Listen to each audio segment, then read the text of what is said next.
Voilà, donc je vais tenter une vidéo en français pour la première fois.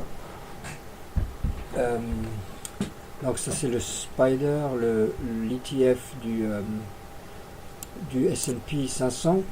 Je traite ça en ce moment parce que mon but c'est de retourner sur le ES, mais le ES j'aime bien pouvoir. Voilà, aujourd'hui c'est pas arrivé aujourd'hui, c'est pas arrivé depuis quelques jours, mais souvent quand j'entre une position et que ça continue contre moi, j'aime bien rentrer une deuxième, de temps en temps même une troisième, euh, plutôt que de me faire stopper, quoi. Donc en gros, si je fais ça avec le ES, il faut que chaque fois que je fasse un contrat, et au bout de 2-3 entrées, ça fait un peu trop de la position un peu trop grosse. Donc je commence avec le Spider. Je recommence avec le Spider. J'étais à l'ES à un moment, mais ça s'était pas si bien passé. D'ailleurs, je tradais d'une façon complètement différente à ce moment-là, donc ça veut rien dire. Bon, bref, on ouvre à la hausse. Donc là, c'est hier, ça, le 14 mai. Je fais juste le review pour les 2 derniers jours. J'ai pas beaucoup de trades. J'ai 3 trades aujourd'hui. Je n'ai qu'une. 3 trades hier, j'en ai qu'une aujourd'hui parce que il n'y avait pas vraiment de setup qui me plaisait. Et puis bon, j'étais assez occupé pour mon travail aussi. Donc en gros, gap up, mais par contre tout de suite après le gap up, tout de suite grosse vente avec une tail ici et bonne barre rouge. Donc je suis un peu réticent à entrer long. Là je me dis, oh, j'attends peut-être quand même au moins que ça aille jusqu'à l'IMA ou alors jusqu'au haut d'hier, histoire de fermer le gap. Ça ne s'est pas passé.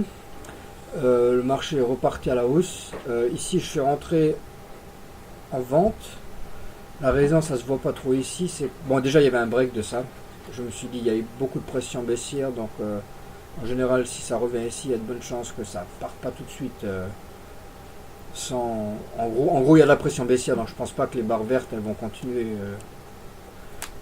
indéfiniment. Et en plus la raison principale c'était j'avais une zone, j'avais un support sur enfin une résistance par contre sur le market profile que j'ai à côté, sur l'écran d'à côté. Et donc je me suis dit, bon, je suis là pour scalper, je suis là pour un point, 10 cents, un point sur le IS. Donc ça devrait revenir un peu, donc je rentre là, je sors là, c'était rapide. Bon, pas si rapide que ça quand même 10 minutes pour un scalp, c'est pas ce qu'il y a de plus rapide. Mais bref. On fait un range ensuite, on va jusqu'au IMA, mais sans le toucher là, si on avait touché, je serais sûrement rentré long à ce moment-là, mais bon, ça c'est pas fait. J'aurais pu rentrer long aussi ici, mais Deuxième entrée longue, mais bon, j'étais quand même, je sais pas, je préfère, en général, je préfère trader à la baisse de toute façon, mais ça c'est une entrée que j'aurais pu prendre d'habitude, que je prends souvent, mais là je l'ai pas prise. Ce que je prends très régulièrement, c'est quand il y a une tendance, si je vais avec la tendance, je prends très régulièrement dès que ça touche le IMA. Ensuite, ça repart à la hausse. Ici, qu'est-ce que je fais? Je dis, ah oui, j'avais fait ça. Donc là, il était de 48. À presque à 64, donc ça avait breaké de 24, donc de 16. Je me suis dit bon, ça break à peu près de 15 à 16, donc si ça rebreak de 20 cents, je rentre.